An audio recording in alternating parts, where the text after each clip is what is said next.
We were driving down a forest road when night had already taken over the world. I couldn't shake the feeling that something was off, though I couldn't quite put my finger on it. It was supposed to be an ordinary drive home after a week at the cabin, and we were heading back to the city when what seemed like innocuous events began to unfold. Against the backdrop of the forest's silence and the flickering lights of the headlights, I noticed the moon emerging from behind the clouds, casting its light across the night landscape. A full moon. I'd never been superstitious, but at that moment, something inside me flared up, like an ominous harbinger. Anna, my wife, sat beside me, but she looked uneasy. Every time I glanced at her profile, I saw her eyes glinting strangely in the moonlight. It wasn't just anxiety, it was something more, almost primal, something otherworldly.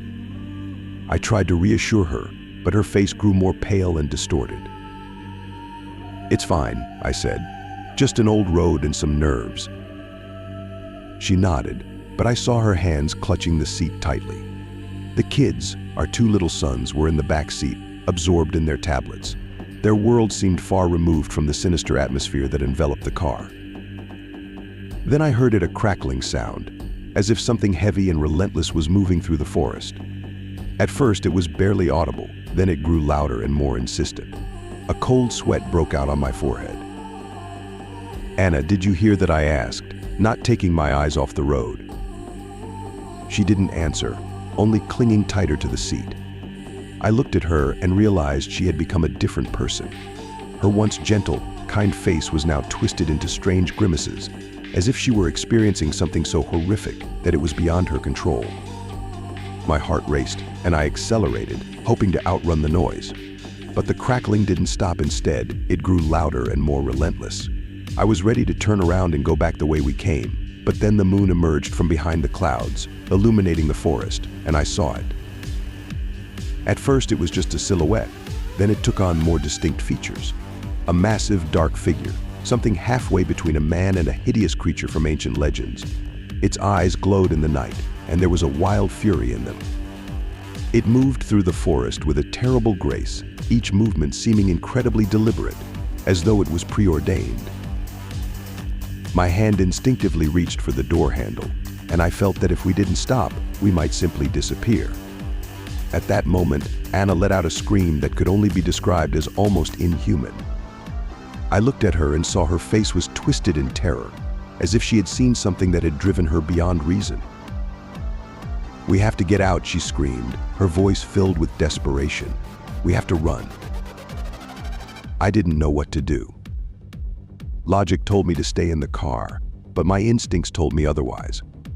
I closed my eyes, focused, and opened the door. Grabbing the kids, I pulled them out of the car and ran into the forest, towards the direction from which the crackling seemed to originate. We fought our way through the dense underbrush, tearing through bushes and pushing through branches. I could hear footsteps behind us, as if something was rapidly closing in. Every time I looked back, I saw only darkness and shadow. The shadows of the trees seemed to be ominous figures, ready to swallow us whole. Suddenly, we found ourselves in a small clearing. It was quiet here, almost too quiet. I looked at Anna. Her face was white as chalk, and her eyes continued to glimmer in the moonlight. She was on the verge of collapsing from exhaustion, but there was something strange in her gaze, something I couldn't understand. And then I saw it. At the edge of the clearing stood a figure familiar, but even more distinct this time. The creature had managed to get so close that I could feel its breath. I flinched, as if expecting a blow. Anna, barely holding on to her remaining sanity, reached out to me and whispered. "It was all planned. We have to run before it's too late." I didn't know what that meant, but I felt she was right.